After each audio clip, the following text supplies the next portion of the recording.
తెలంగాణలో వచ్చే 5 ఏళ్లలో ఇందిరమ్మ ఇళ్ల పథకం కింద అర్హులైన లబ్ధిదారులందరికీ ఇళ్ల స్థలాలు అందించేందుకు కాంగ్రెస్ ప్రభుత్వం కట్టుబడి ఉందని పౌర సరఫరాలు నీటిపారుదల శాఖ మంత్రి కెప్టెన్ ఎన్ ఉత్తమ్ కుమార్ రెడ్డి అన్నారు.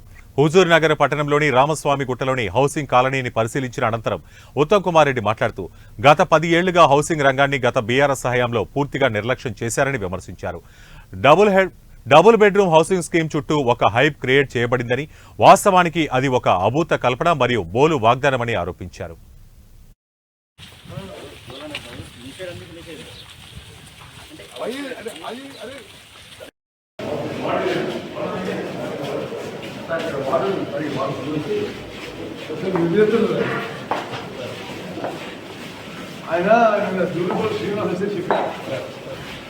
గతంలో పోషణ చేసిన ఏరియా నాయకులు ఒకటే మాట్లాడుతున్నారు.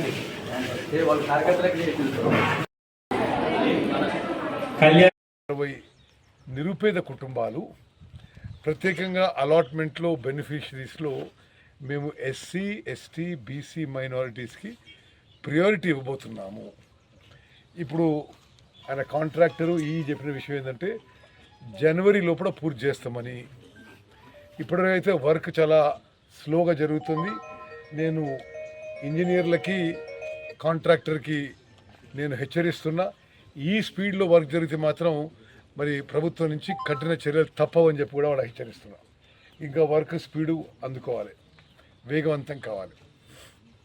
ఇది రాష్ట్రంలోనే ఒక యునీక్, ఒక స్పెషల్ హౌసింగ్ కాలనీ కాబోతుంది.